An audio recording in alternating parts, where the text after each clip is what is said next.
everyone, Stephen Harold here, and welcome to the channel where we're discussing horror movies for you guys in a very blunt way. Happy St. Patrick's Day, everyone. It's the time of year where you all get to wear green, drink a little bit, and if you guys are horror fans, there's literally a fucking 8-film franchise for you guys to watch. And that is the Leprechaun franchise. Now, last year I had done the first film, and it's only fitting that I carry this on. So for this year's St. Patrick's Day horror movie review, I'm going to be giving you guys my review for Leprechaun 2, which was released in 1994. So the first Leprechaun was kind of a success. You know, it made some money back after its run in the theaters, and then this film came out a year later. It was ironically the last of the Leprechaun films to actually go into theaters. The rest of them have been home, like, straight to video at this rate. And it had been a while since I've even seen the second film in the franchise, so it was like, yeah, no, it's time to actually finally rewatch this film for this review and also be able to, you know, celebrate a franchise that, I mean, I'm not going to be fucking lying to you. It's a franchise I really don't fucking care so much about. And this second film kind of fucking shows that. Yeah, I did not really have much of a good time with this one. But anyways, I'm going to give you guys my honest review on this. So here's my review for Leprechaun 2. For the story of this film, the Leprechaun every 1,000 years has to find a bride for himself and be able to just, you know, have his own thing. But this is back in the old days where he gets fucked over, and the descendants of this family are passed down for the next 1,000 years for when Leprechaun comes back to reclaim his bride. Of course, this is the modern years. This is 1994. This is the 90s.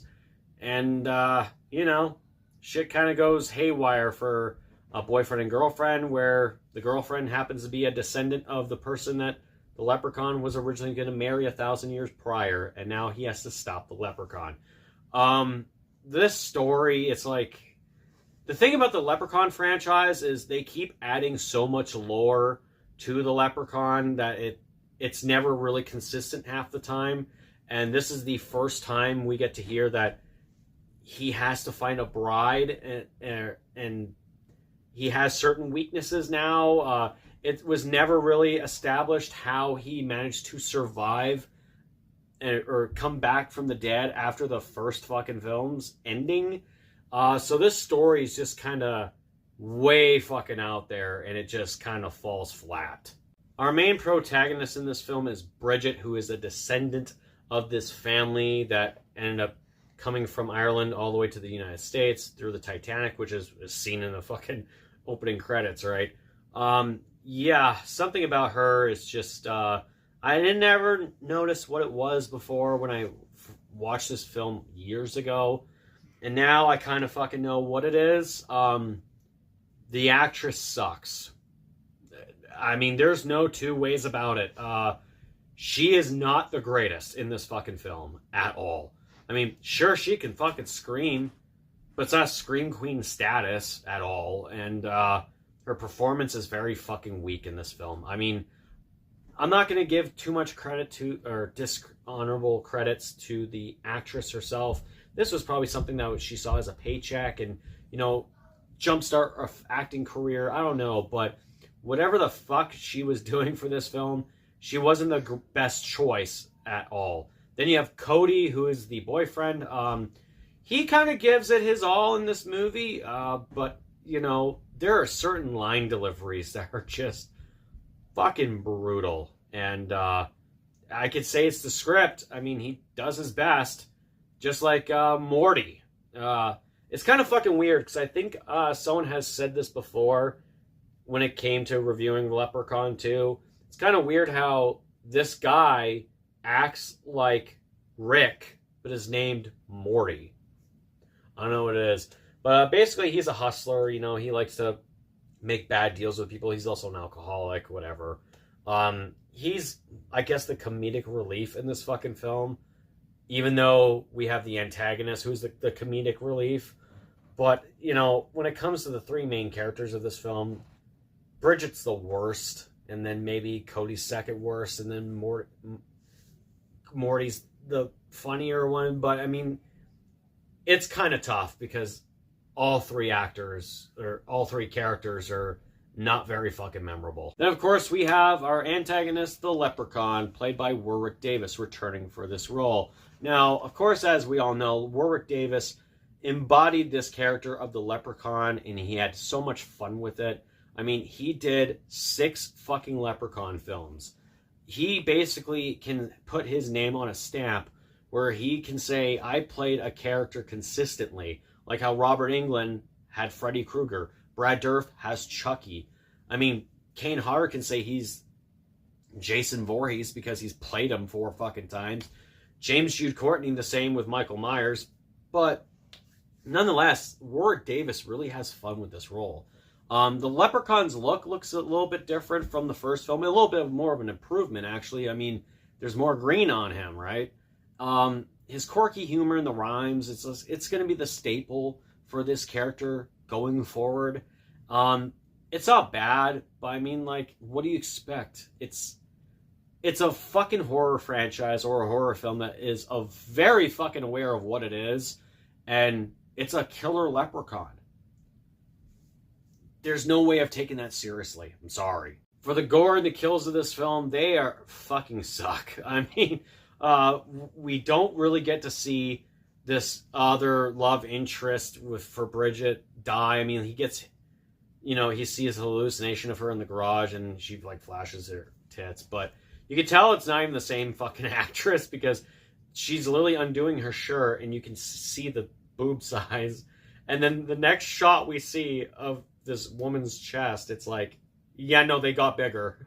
That's definitely a stand-in right there. But anywho, the guy, he basically leans his face into these double fans and cuts his face off. Then you got Morty's death, which, he's a greedy guy. And of course, when he catches the leprechaun, he asks for those 3 wishes. And, he doesn't go smart about it. I mean, like, he asks for his gold. The leprechaun plays with that and says, okay, yeah, here, you can have my gold. And it's in his fucking stomach. And then uses the 3 wishes to get him out. And then get him out of this iron safe. And then also get the coins out of him. Get the gold out of him. And it's like, yeah, what a dumbass. But I guess the best death in this fucking movie is Michael McDonald's death. The guy from MTV. He gets hot steam blown into his face at this cafe. And it's like, he's the one guy who can say, I got killed by the leprechaun. And I got killed by Michael Myers in Halloween Kills. And yeah, I know a lot of people sit there and say, like, yeah, this guy also got killed by Mike Myers. Yeah, we get that. But, I mean, he got killed by 2 different horror characters in his life. So, whatever. But even the leprechaun's death is just anticlimactic. It's like he blows up. And I don't know what it is with this fucking franchise, but it seems as soon as the leprechaun dies, the movie fucking just like, okay, let's go. Let's end this fucking film. Because we see, like, this movie ends awkwardly. Like, they stop the leprechaun. He fucking, hold on a second. He has the little gold shilling, and he fucking just flips it out and whatever. And then they run down a staircase, they kiss, and then it's just, end credits. And like, what the fuck is going on? But, yeah, the kills aren't the greatest. I mean, all the horror icons have to have some sort of rhyme or reason, pun intended, for killing. And the leprechaun is always, someone has taken me gold, He wants me gold. And, yeah, basically, that's how he always starts these killings. And, of course, this new lore happens which, Cody gets the fucking, hold on a sec, bear with me. He gets one of the coins, right? And now the leprechaun can't even harm him. He can't kill him, can't run him over with this fucking go-kart thing because, sure, we had a go-kart thing in the first movie, let's have one in the second film, right? But now he can't kill him. And it's like, well, Buddy from the first film accidentally swallowed the coin. And Leprechaun was fucking slashing him up and biting him and clawing at him and everything. So, what's the fucking lore? Like, the Leprechaun, when it comes to these fucking movies, his lore changes. I mean, like, he can't touch pure iron and it burns him or whatever. And it's just fucking weird. And you'll see a progression of each fucking film. They add new lore each and every single time. And it's like, when it comes to the Leprechaun's magic and what he is as a character, it seems like there's no consistency. But I digress. I mean, like, fucking, it's a Leprechaun movie. Don't take it too seriously. So I will go on record and say that the Leprechaun franchise is not one of my favorite franchises. If you ask me, is it in your top 5? I'd say, dude, it's not even in my top 10. Okay? It's not even in my top 15. And that's like all-round franchises. Like, we're talking Terminator and Godzilla and the Star Wars franchise. Leprechaun's franchise is not even in my top 15. Simple as that. So sitting through this movie, I now understand why it had been so many years since I've actually watched this fucking film, because to me, this movie was boring. The characters were not great. The kills were awful. Leprechaun, Warwick Davis is the only thing that's saving this fucking film.